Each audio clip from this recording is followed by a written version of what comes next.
from about 15 years on up, a great deal of my thoughts were basically unshareable. We are all evil in some form or another. Yes, I am not 100%, but I am evil. My mother was a sick, angry, hungry, and very sad woman. I hated her, but I wanted to love my mother. This is Serial Killing, a podcast. Welcome to Serial Killing, a podcast's October Extravaganza, where you're going to get extra podcasts that are very Halloween October themed for your viewing or listening pleasure. So this particular podcast will be about a very real mother, Susan Smith. Susan Lee Vaughn was born on September 26, 1971 in Union, South Carolina. So let's get into some history for that time. In the United States, the passing of Amendment 26 brought the voting age down to 18. After years of construction, Florida's Disney World theme park opened.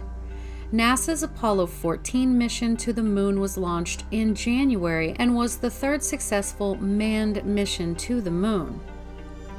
Not to be outdone, of course, the Soviet Union launched the first space station, Salyut 1, into low Earth orbit that April. In November, Mariner 9 had been launched and was successful in its mission to become the first artificial satellite to orbit Mars, mapping the surface of Mars, gathering atmospheric data, and taking highly detailed images of the surface. Also this year, China was admitted into the United Nations. Earthquakes hit Peru and the San Fernando Valley. Mount Etna erupted in Italy. There were prison riots in Attica, a tsunami hit India, and Australia as well as New Zealand began to pull out of the Vietnam War. Problems in Northern Ireland continued as rioting increased as part of the IRA campaign to end British government rule. And then, Charles Manson and 3 of his followers received the death penalty. Jim Morrison of The Doors was found dead in his bathtub in Paris, France as well. So this was the atmosphere that Susan was born into. Her father's name was Harry Ray Vaughn and her mother's was Linda Sue Harrison. Harry was born in March of 1940 in Union, South Carolina. His family from way back had always lived in South Carolina. Her mother Linda was born in 1943. Now, when 20-year-old Harry met 17-year-old Linda, she was already pregnant with another man's baby. They married in 1960 before Linda gave birth to her son, who she named Michael. Then together, they had a son they named Scotty, and then Susan. Their marriage was troubled to say the least, and Harry would become enraged and threaten to kill Linda and then himself. He was an alcoholic and had convinced himself that Linda was not being faithful. Susan recalls that she and Scotty were absolutely terrified at how their parents treated each other. It was said that Michael, the oldest child, attempted to kill himself by hanging before Susan had even entered preschool. Michael would have been in his very early teens. He was then sent to Duke University Residential Treatment Center, though he spent time at other treatment centers as well. Now, observers of Susan when she was little said that she seemed like a very sad child and that she would sometimes just stare off into space, which sounds a bit like dissociation. However, she did love her father dearly and spent as much time with him as she could. Then in 1977, after 17 years of marriage, Linda asked for a divorce. According to sources, Harry became deeply depressed and his drinking got worse. So 2 weeks after the divorce was finalized, Linda married a man named Beverly Russell. Bev was supposedly a, quote, well-to-do appliance store owner in downtown Union. 5 weeks after the divorce was finalized, Harry broke a window and gained entry into Linda's house. They got into a heated argument and Linda called the police. As they arrived, they witnessed Harry actually striking Linda. Harry then indicated that he was afraid he was going to hurt someone and asked one of the officers that showed up to take him to jail. Whether or not he was arrested that night, he reportedly placed a gun between his legs, he aimed it at his stomach, and he fired it. It did not kill him immediately.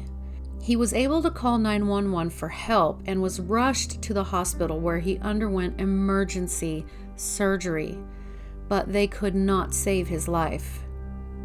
Susan was 6 years old and devastated. Now, her new stepdad had been married before and apparently had a few daughters. He was on the South Carolina State Republican Committee and also a member of the advisory board of the Christian Coalition. After the marriage, Linda took the children and moved from their small home into his much larger house in a rather exclusive suburb. At just 13 years old, Susan attempted suicide by taking a whole bottle of aspirin.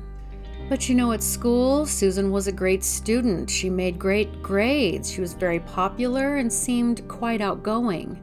As she entered high school, she became a cheerleader and all seemed to be well.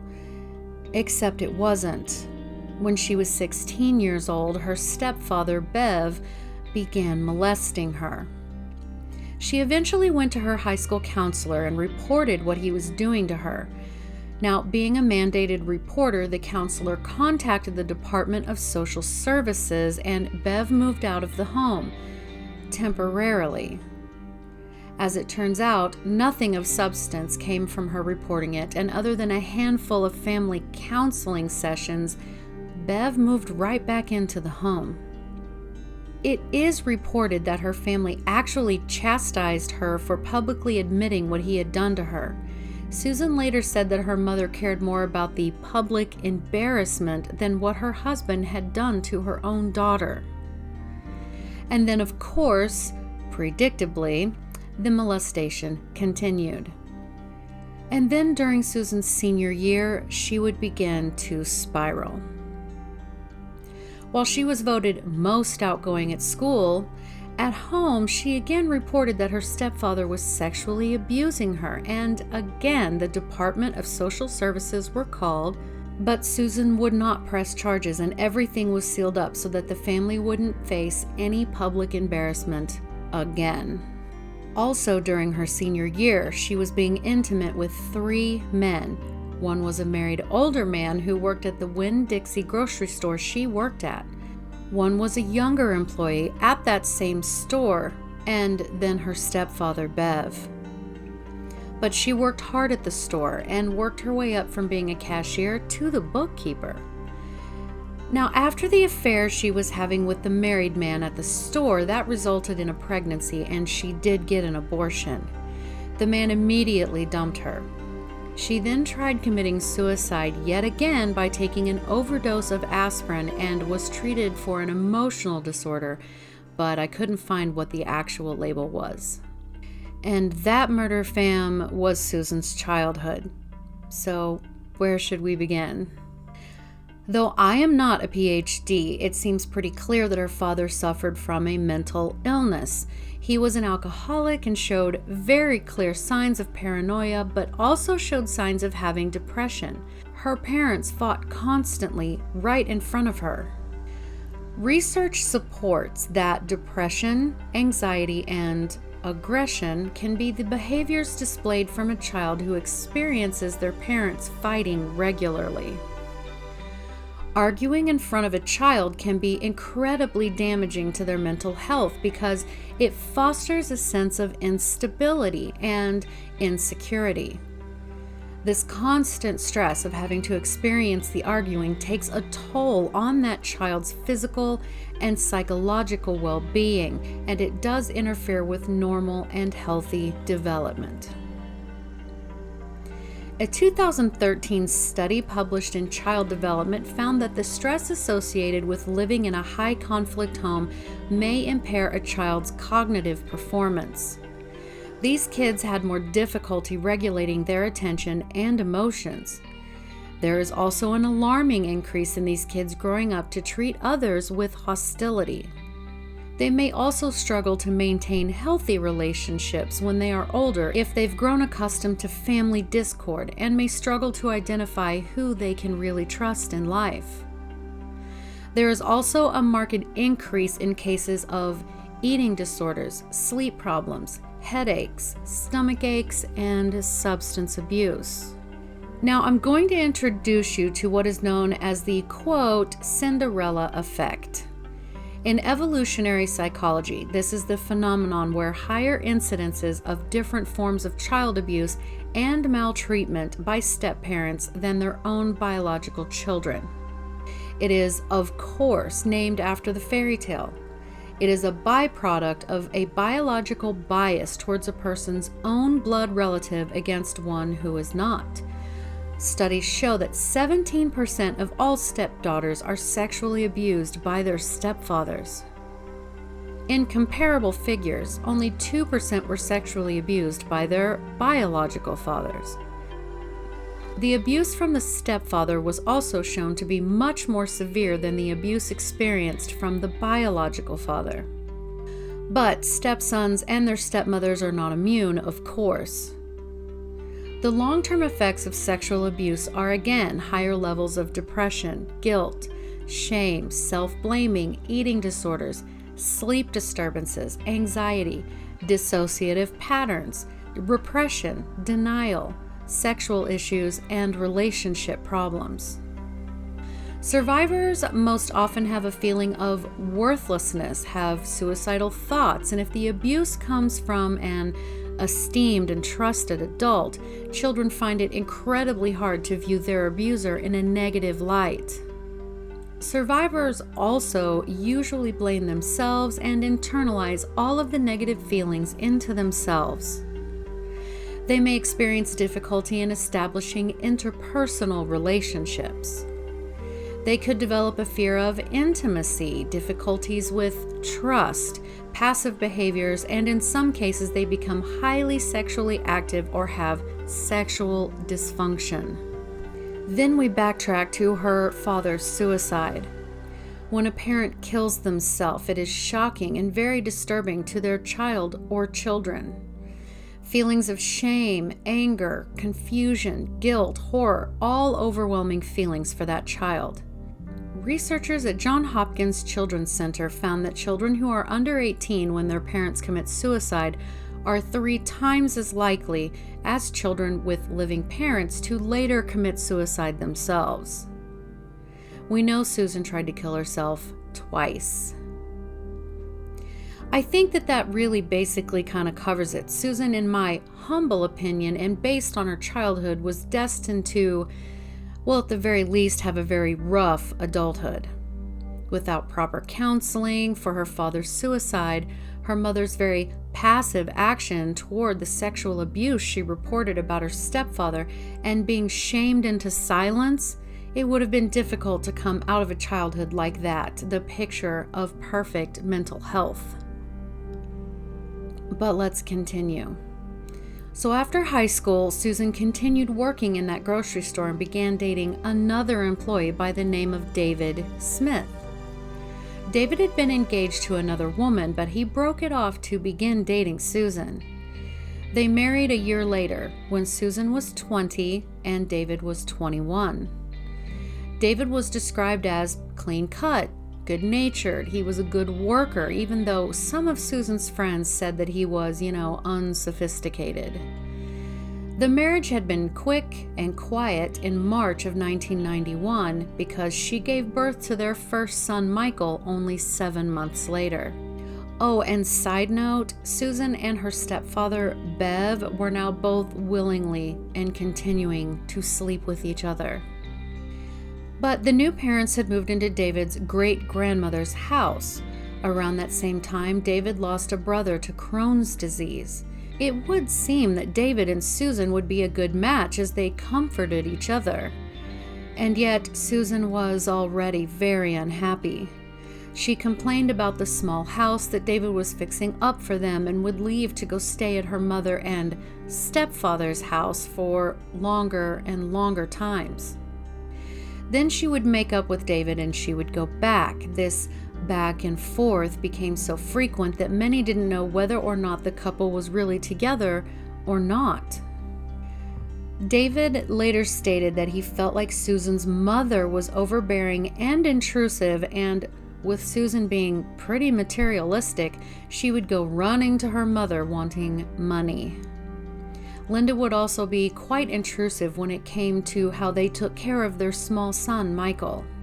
When Michael was just 5 months old, the couple separated and Susan began seeing another man she worked with. Over the next 7 months, she and David would be on again, off again, and on top of her dating this other male coworker. Then in November of 1992, Susan told David she was pregnant again, and the two decided to try to make their marriage work. They borrowed money from Susan's mother for a down payment on their own house, thinking that this might help solve some of their problems. Needless to say, it did not. During her second pregnancy, it is said that Susan complained terribly about being pregnant and became even more distant from her husband.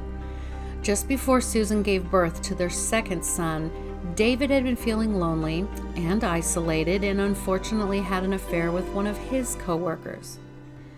In August of 1993, their second son, Alexander, was born, and the couple were again very briefly back together. And then in just 3 weeks, they decided their marriage was over. But as far as co-parenting went, the couple really did pretty good.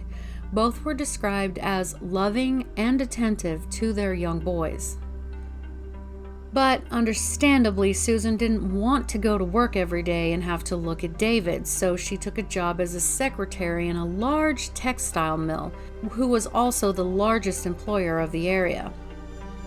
Being a diligent worker, she was promoted to the executive secretary position for the president and CEO of the company, J. Carey Findlay. This was her doorway into a more prestigious position in society, and she began dating the owner's son, Tom. Now, Tom Findlay was Union's most eligible bachelor. And then she again tried to reconcile with David while still seeing Tom on the side. She finally asked David for a divorce and began to plan her future with Tom. However, and that's a big however, Tom was in the process of trying to figure out how to kind of break things off from Susan. In October of 1994, just days before her divorce would be final, Tom wrote her a letter.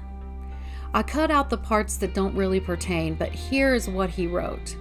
Quote, "Dear Susan, I hope you don't mind, but I think clearer when I am typing, so this letter is being written on my computer.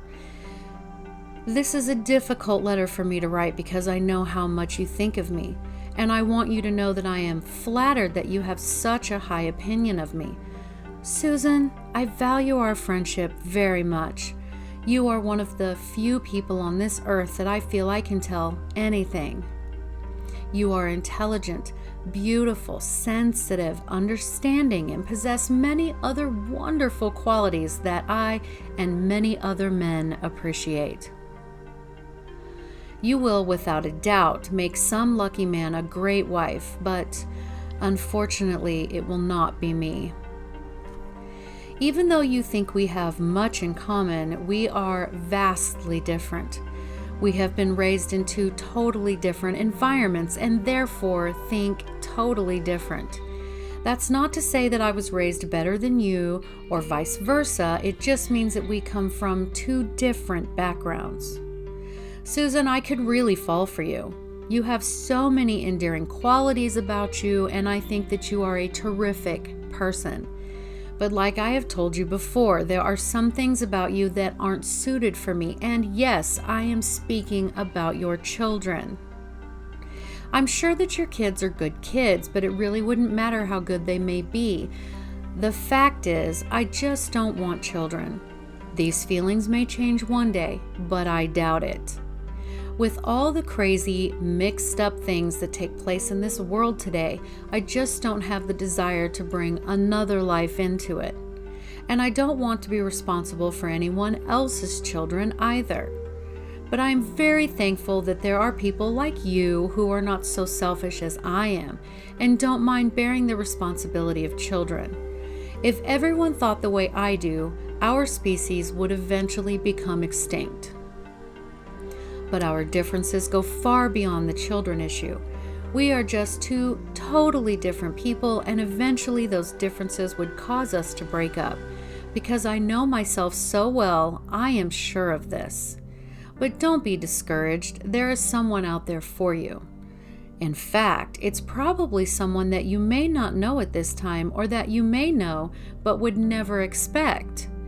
Either way, before you settle down with anyone again, there is something I need you to do.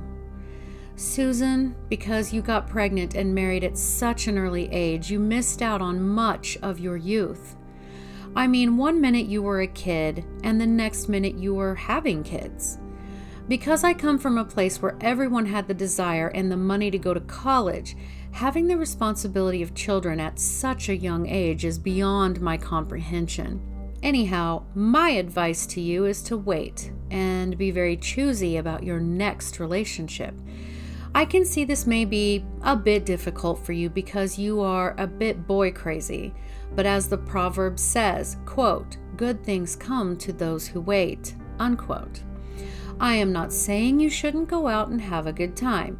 In fact, I think you should do just that. Have a good time and capture some of that youth that you missed out on. But just don't get seriously involved with anyone until you have done the things in life that you want to first. Then the rest will fall into place. Susan, I'm not mad at you about what happened this weekend. Actually, I'm very thankful. As I told you, I was starting to let my heart warm up to the idea of us going out as more than just friends. But seeing you kiss another man put things back into perspective. I can't let myself get close to you. We will always be friends, but our relationship will never go beyond that of friendship. And as for your relationship with B. Brown, of course you have to make your own decisions in life, but remember, you have to live with the consequences also. Everyone is held accountable for their actions, and I would hate for people to perceive you as an unreputable person. If you want to catch a nice guy like me one day, you will have to act like a nice girl. And you know, nice girls don't sleep with married men. Besides, I want you to feel good about yourself, and I am afraid that if you sleep with B. Brown, or any other married man for that matter, you will lose your self-respect. I know I did when we were messing around earlier this year. So please, think about your actions before you do anything you will regret. I care for you, but I also care for Susan Brown, and I would hate to see anyone get hurt. Susan may say she wouldn't care, then copy unintelligible. Husband had an affair, but you and I know that is not true. Again, you will always have my friendship. And your friendship is one that I will always look upon with sincere affection. Tom. P.S. It's late, so please don't count off for spelling or grammar. Unquote. So it even appears that Tom caught Susan kissing another man, a married man I might add.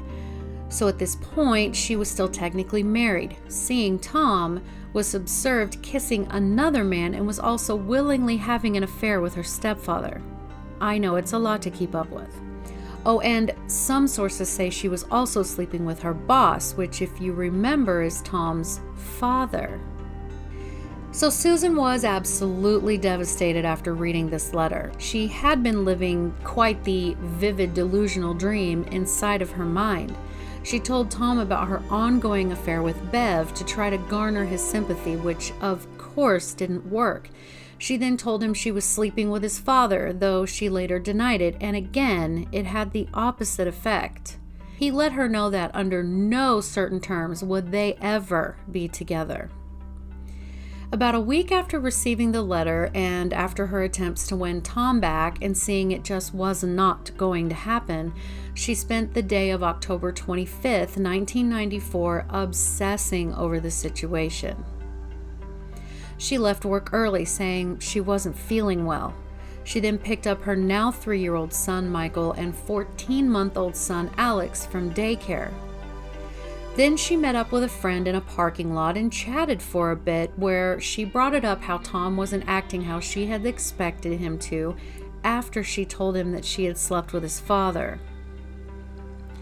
She then asked this friend to watch her children while she went to Tom's office to try to persuade him to change his mind. He got her out of his office quickly. She told her friend, who was waiting with her kids outside, that, quote, "I may just end it," unquote. Then Susan went home. She then called a friend that she knew had had dinner with Tom and some other friends to ask if Tom had said anything about her, and that friend said, "No, he didn't mention you." At about 8 p.m., Susan took her 2 young sons, put them in their car seats, and began driving around. Okay, folks, disclaimer. Susan then drove to John D. Long Lake, which was on the way to nowhere. She drove down the boat ramp and stopped. According to her later testimony, she let the car roll forward, then stopped it again. Then she got out of the car and let her car, with her 2 small sons inside, roll into the water. She watched as her car drifted out into the water and sank. She then ran to a nearby house, beat on the door, then told the homeowners that a black man had taken her car and her 2 small children. The homeowners called the police. It was now 9 p.m. Of course, it didn't take long for the authorities to begin to believe that she was lying. The description she gave of the man that had supposedly carjacked her, taking her kids, and so on was just too generic. It was too vague.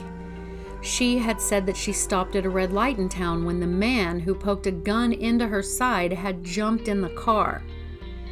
The problem with this was, at that particular stoplight she said she was at does not turn red unless another car is waiting at the intersection. She had stated there were no witnesses. Susan put on a rather impressive display for the media, crying but producing no tears, referring to her sons in the past tense. Of course, David was completely beside himself and held the mother of his children to try to comfort her. I remember seeing this on the news. This man was beside himself. For 9 days, she carried on like this. So the lead investigator decided to have both David and Susan take a polygraph test. David passed, of course, but Susan did not. While her results were inconclusive, quote unquote, she was asked about the discrepancies in her stories. Even reporters began to ask her stories as they began to see through the cracks. She seemed concerned about how she looked in front of the cameras and even asked people where Tom Findlay was. She and Tom actually spoke a couple of times during all of this, but she didn't want to hear words of comfort from him. She wanted to talk about their relationship. She and David were even interviewed by CBS This Morning, which, for those who aren't from the United States, it's just a very popular morning news show. Finally, she was taken in for another interrogation, and she finally caved. She told the authorities what had actually happened. She said she was ashamed of what she had done. Susan told them where they could find the car, which was actually only about 20 feet further out than where they had already searched. As they pulled the car out of the water, they could see one tiny hand against the glass of the window. She announced that on the day she did this, that she had wanted to kill herself and her children. Instead, she stepped out of the car and let her boys drown. She said she didn't want her boys to have to grow up without a mother. During the trial, the prosecution, who was going for the death penalty, wanted to make her look as bad as possible. So they brought in evidence of much of the promiscuity Susan had displayed and the letter that Tom had written to her to try to show that she really had just wanted to get rid of her children, who were merely in the way. The defense used the same evidence to show that she had had a horrible childhood and the sexual abuse, and so on. Ultimately, she was sentenced to life in prison. The defense psychiatrist diagnosed her with dependent personality disorder and major depression. And apparently substance abuse was also brought up during the trial. So let's look at that. Dependent personality disorder kind of displays itself as a long-standing need for a person to be cared for. They have an extreme fear of abandonment. They become very upset if they are separated from the people they attach themselves to. They are often clingy, needy, seem unable to make decisions without input from others, and they avoid personal responsibility.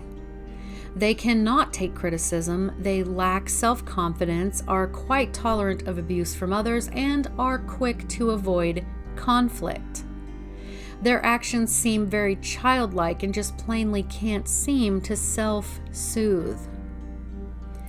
Major depression is a mental health disorder where the person experiences persistent depressed moods and loss of interest in activities, which causes significant impairment in daily life.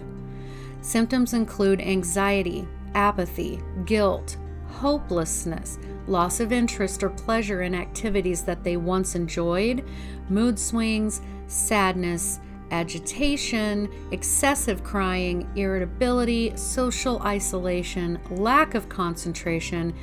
Most of us are quite familiar with depression. So, do these really match up with Susan?